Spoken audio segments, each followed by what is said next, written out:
Hello student, তোমরা যারা ক্যালকাটা ইউনিভার্সিটির আন্ডারে থার্ড সেমিস্টারের ছাত্রছাত্রী আছো এবং তোমাদের ইতিহাস সাবজেক্টটা এমডিসি কোর্স অর্থাৎ পাস কোর্সে আছে, তোমাদের জন্য আজকের ক্লাসটা খুবই গুরুত্বপূর্ণ।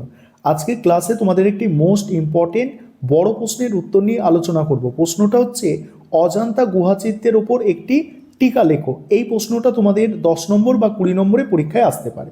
প্রশ্নের অ্যান্সারটা বুঝে নাও, কীভাবে তোমরা কোয়ালিটির অ্যান্সার করে আসতে পারবে পরীক্ষায়। প্রথমেই তোমাদের ইন্ট্রোডাকশন অর্থাৎ ভূমিকা দিয়ে শুরু করতে হবে। প্রাচীন ভারতের শিল্পকলা ও সংস্কৃতির ইতিহাসে অজান্তা গুহাচিত্র এক অবিস্মরণীয় ও উজ্জ্বল অধ্যায়। মহারাষ্ট্রের ঔরঙ্গাবাদ জেলায় ওয়াঘোরা নদীর তীরে অশ্বক্ষুরাকার বা ঘোড়ার নল আকৃতি পাহাড়ের গায়ে এই গুহাগুলি অবস্থিত। 1819 সালে জন স্মিথ নামক এক ব্রিটিশ সেনা আধিকারিক জঙ্গলে শিকার করতে গিয়ে দৈবাতক্রমে এই পাহাড়গুলি আবিষ্কার করে। খ্রিস্টপূর্ব 2য় শতক থেকে শুরু করে খ্রিস্টীয় 7ম শতক পর্যন্ত প্রায় দীর্ঘ 900 বছর ধরে মূলত সাতবাহন, বাকাটক ও গুপ্ত রাজাদের পৃষ্ঠপোষকতায় এই গুহাগুলি অঙ্কিত হয়েছিল। যদিও এই চিত্রগুলি বৌদ্ধ ধর্মকে কেন্দ্র করে রচিত, তবুও এতে তৎকালীন সমাজ জীবন ও মানুষের বিচিত্র অনুভূতির যে প্রকাশ ঘটেছে তা একে বিশ্ব শিল্পের দরবারে এক অনন্য মর্যাদা দিয়েছে। এবারে দেখো বিষয়বস্তু, চিত্রের বিষয়বস্তু ও আখ্যান। অজান্তা গুহাচিত্রগুলি মূল বিষয়বস্তু বৌদ্ধ ধর্ম ও দর্শনকে কেন্দ্র করে আবর্তিত। এখানে 29টি গুহার মধ্যে অধিকাংশ ছবিতেই বুদ্ধের জীবনের নানা ঘটনা, যেমন তার জন্ম, গৃহত্যাগ, মহানিষ্কবন, ধর্মচক্র প্রবর্তন, মহাপরিনির্বাণ ফুটিয়ে তোলা হয়েছে। এছাড়া জাতকের গল্পসমূহ বা বুদ্ধের পুনর্জন্মের কাহিনী ছবির মাধ্যমে বর্ণিত হয়েছে। তবে অজান্তার শিল্পীরা কেবল ধর্মের গণ্ডিতেই আবদ্ধ থাকেনি। ধর্মের আবরণে তারা সমকালীন ভারতের রাজসভা, সাধারণ মানুষের জীবনযাত্রা, পশু পাখি, লতাপাতা, ফুল, নারী পুরুষের প্রেম বিরহকে অত্যন্ত নিপুণভাবে এঁকেছেন। গুহাগুলির দেওয়ালে অপ্সরা, গন্ধর্ব ও রাজকীয় শোভাযাত্রার দৃশ্যগুলি প্রমাণ করে যে অজান্তার শিল্পীরা ইহজাগতিক জীবনকেও সমান গুরুত্ব দিয়েছিল। বস্তুত এই শিল্পগুলিতে ধর্ম এবং বাস্তব জীবনের এক অপূর্ব মেলবন্ধন ঘটেছে। এবার কি বলা হচ্ছে দেখো, অঙ্কন শৈলী বা প্রযুক্তি। অজান্তার ছবিগুলি ঠিক কোন পদ্ধতিতে আঁকা তা নিয়ে শিল্প সমালোচকদের মধ্যে মতভেদ থাকলেও অধিকাংশের মতে এগুলি ফেস্কো বা টেম্পার পদ্ধতির কাছাকাছি।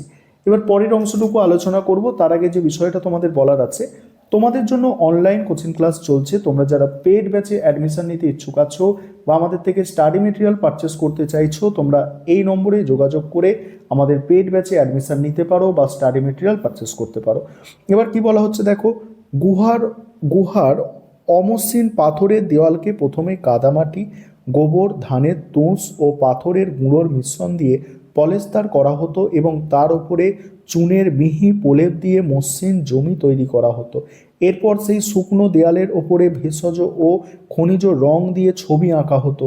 রং তৈরির জন্য লাল ও হলুদ মাটি, গেরুয়া, তারপরে কাজল, চুন, তারপর নীল, ল্যাপিস লাজুলি ব্যবহার করা হতো।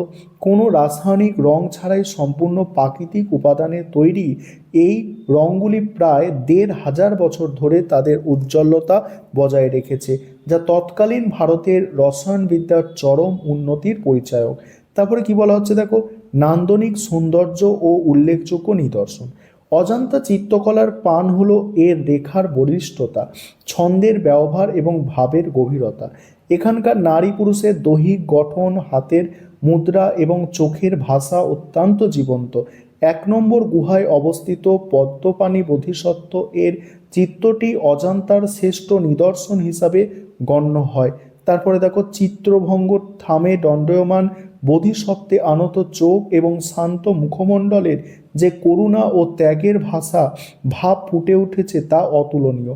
অন্যদিকে 16 নম্বর গুহায় মুমূর্ষু রাজকুমারীর চিত্রটিকে একজন নারীর মৃত্যুর আগের মুহূর্তের যন্ত্রণা এবং তার পরিজনের শোক শোক এমনভাবে আঁকা হয়েছে যে দর্শক আজও তা দেখে আবেগপ্রবণ হয়ে পড়ে। বিখ্যাত শিল্প সমালোচক যে গ্রিথিস অজান্তার এই জীবনবোধ সম্পর্কে যথার্থই বলেছেন, অজান্তার শিল্পীরা এমন এক মঞ্চ তৈরি করেছেন যেখানে ভারতের সমগ্র জীবন অভিনীত হচ্ছে। তারপরে কি বলা হচ্ছে উপসংহার, পরিশেষে বলা যায় অজান্তা গুহাচিত্র কেবল প্রাচীন ভারতের চিত্রকলার নিদর্শন নয়, এটি সমগ্র এশীয় চিত্রকলার এক আলোকবর্তিকা। গুপ্ত ও বাকাটক যুগের এই ধ্রুপদী শিল্পকলা পরবর্তীকালে শ্রীলঙ্কার সিগিরিয়া এবং মধ্য এশিয়ার চিত্রশিল্পকে গভীরভাবে প্রভাবিত করেছিল। এই দেখে নাও তোমাদের উপসংহার, এই ছিল তোমাদের একটি মোস্ট ইম্পর্টেন্ট প্রশ্নের উত্তর।